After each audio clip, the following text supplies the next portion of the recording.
Hello everyone, welcome back to my YouTube channel Sai Khushi creations.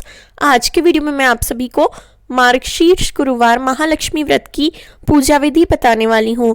तो मार्गशीर्ष के महीने में 4 गुरुवार आते हैं, कभी कभी महीने में 5 गुरुवार भी आ जाते हैं। तो इन गुरुवार के दिन आपको माता लक्ष्मी का व्रत ज़रूर से करना चाहिए और पूजा भी करनी चाहिए। तो इस व्रत में कलश के रूप में माता को महालक्ष्मी मानकर उनकी पूजा करी जाती है। तो सबसे पहले तो आप रंगोली बनाएं। माता लक्ष्मी को रंगोली अति प्रिय है।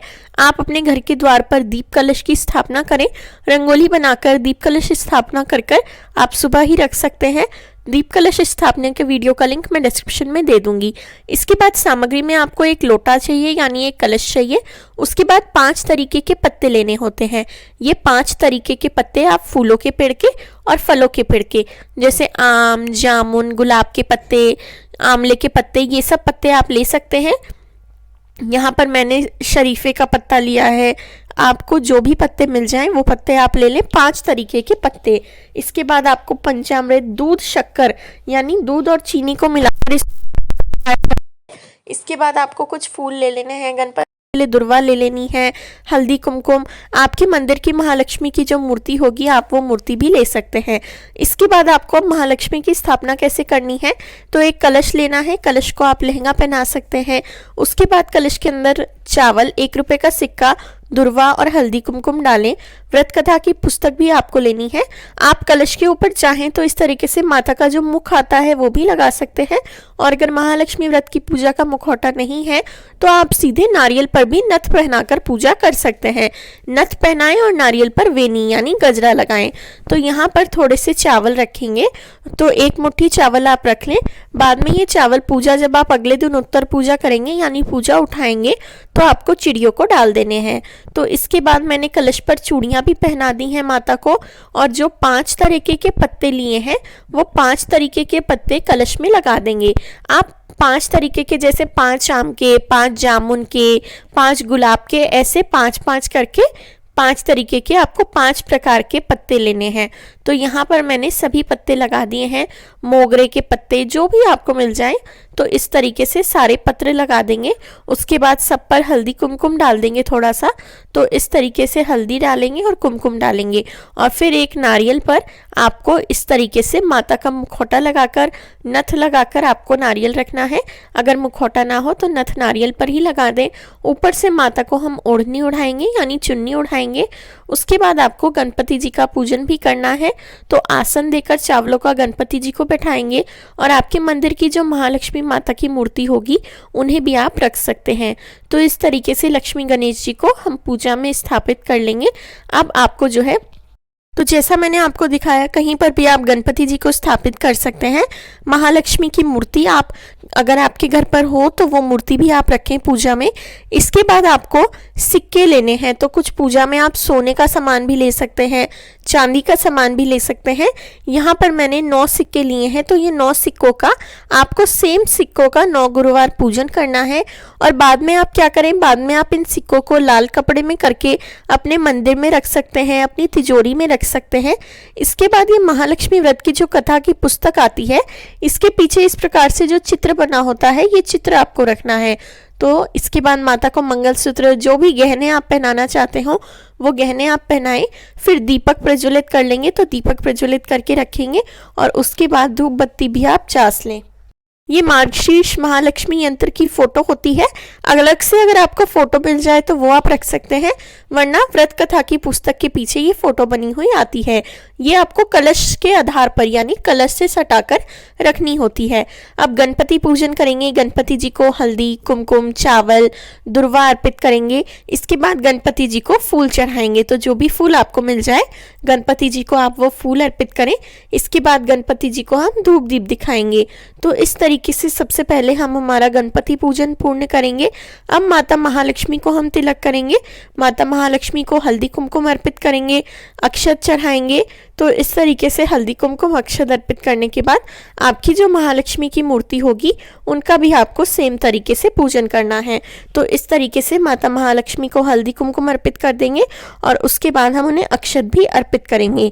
अब जो ये आपने सिक्के रखे हैं इन पर भी आपको पूजन करना है। यहाँ पर मैं गणपति जी को माता को वस्त्रों के रूप में मोली अर्पित कर रही हूँ। आप माता को जो है वस्त्रों के स्वरूप में मोली अर्पित कर सकते हैं और वैसे तो आपने माता को ओढ़नी उड़ा ही दी है। इसके बाद आप माता को गुलाब का फूल, कमल का फूल जो भी आपको मिल जाए वो अर्पित कर सकते हैं। आप माता को लाल फूल चढ़ाएं, माता को लाल फूल अति प्रिय है। तो इस तरीके से मैं गुलाब के, गुड़हल के सभी फूल माता को अर्पित कर रही हूँ। तो इस तरीके से माता को फूल चढ़ा देंगे और इसके बाद जो हमारा ये श्रीयंत्र है, माता लक्ष्मी का श्रीयंत्र जो है, मार्गशीर्ष लक्ष्मी का पोस्टर जो है, उन पर हम पूजन करेंगे, उन पर हम हल्दी कुमकुम अर्पित कर देंगे। इसलिए मैंने 2 किताब ली है ताकि एक किताब से आप कहानी सुन सकें और एक किताब अपने पूजन में रख सकते हैं। इसके बाद यहाँ पर भी अक्षत अर्पित कर देंगे। अक्षत अर्पित करने के बाद जो हमारे सिक्के हैं पूजा में जो हमने रखे हैं उनका भी हम पूजन करेंगे। आप इसी के साथ साथ आपके मंदिर की जो घंटी है उनका भी पूजन कर सकते हैं। दीपक जो हमने प्रज्वलित करके रखा है, दीपक का भी हम पूजन करेंगे। और पूजा के नीचे, पूजा में आप रंगोली ज़रूर से बनाएं। माता को रंगोली अति प्रिय है, तो आप अपने घर में आगमन करते हुए माता के चरण बनाएं, आप कमल बनाएं, अपने मंदिर के पास आप माता की रंगोली बनाएं। ये पूजा अलग से पट्टा लगाकर भी कर सकते हैं, अपने मंदिर के अंदर भी कलश स्थापना करके पूजा कर सकते हैं। इसके बाद हम फूल चढ़ा देंगे और फिर सभी को हम दीपक दिखाएंगे। तो 3 बार इस तरीके से दीपक दिखाएंगे। माता लक्ष्मी को भी जो आपने पूजा में सिक्के रखे हैं, आप 9 सिक्के रखें, उसके साथ साथ आप कोई भी सोने का सामान रख सकते हैं, चांदी के सिक्के भी रख सकते हैं। इसके बाद आपको माता को दूध शक्कर का भोग अर्पित करना है। तो दूध में थोड़ी सी चीनी डालकर उसका भोग आप अर्पित करें। माता को आप कोई भी फल अर्पित करें और उसके बाद जल भी अर्पित करें। तो ये देखिए, इस तरीके से आपको रंगोली बनानी है जैसा मैंने आपको बताया था। तो रंगोली में आप माता के चरण जो बनाएंगे उनका भी आपको पूजन करना है। तो माता के जो आपने चरण बनाए हो उनका आप पूजन करें, माता के चरणों पर हल्दी कुमकुम और फूल अर्पित करें। तो इस तरीके से माता के चरणों का भी पूजन हो जाएगा। अब आपको पढ़नी है व्रत कथा की पुस्तक। तो ये जो मंत्र है इसका भी आप जाप कर सकते हैं। व्रत कथा की जो हमने पुस्तक ली है, अब आपको व्रत कथा पढ़नी है। तो इस तरीके से चारों गुरुवार को आपको सेम तरीके से ही पूजन करना है। चारों गुरुवार पर इसी प्रकार से पूजा करी जाती है और लास्ट के गुरुवार के दिन उद्यापन किया जाता है। उद्यापन कैसे करें ये वीडियो मेरे चैनल पर है, उसका लिंक मैं आपको डिस्क्रिप्शन बॉक्स में दे दूंगी, आप वहां से देख सकते हैं। कथा पढ़ने के बाद कथा आपको हाथ में थोड़े से अक्षत लेकर पढ़नी है और फिर वो अक्षत आपको, अक्षत यानी चावल, बाद में माता के सामने ही अर्पित कर देने हैं। आपको फिर महालक्ष्मी की आरती करनी है। महालक्ष्मी की आरती करने के बाद आपको शाम को अपना व्रत खोलना है। तो व्रत खोलने के लिए आपने जो भी प्रसाद बनाया हो, कोशिश करके आपको माता को हरी सब्जियां जैसे मेथी, पालक, इन सब का भोग आप लगा सकते हैं। ये सर्दियों का मौसम होता है इसलिए ये सब सब्जियां आ भी रही होती हैं। साथ में मैंने मीठे में हलवा लिया है। तो जो भी प्रसाद आपने बनाया हो वो सब प्रसाद का माता को भोग लगाएं और इसी को खाकर आप अपना व्रत खोलें। तो आप अपना व्रत खोलने से पहले माता को भोजन कराएं और उसके बाद आपको व्रत खोलना है शाम के समय। और स्वयं भोजन करने से पहले गोग्रास भी ज़रूर से निकालें, यानी कि गाय माता के लिए भोजन भी निकालें। गाय माता को लक्ष्मी माता का रूप माना जाता है, इसलिए आप गाय माता को भोजन दें और उसके बाद खुद भोजन करें। तो अगर वीडियो अच्छा लगा हो तो वीडियो को लाइक करें, मेरे चैनल को ऐसे और वीडियोज़ के लिए ज़रूर सब्सक्राइब करें। कोई सवाल हो तो कमेंट सेक्शन में ज़रूर पूछें। Thank you very much.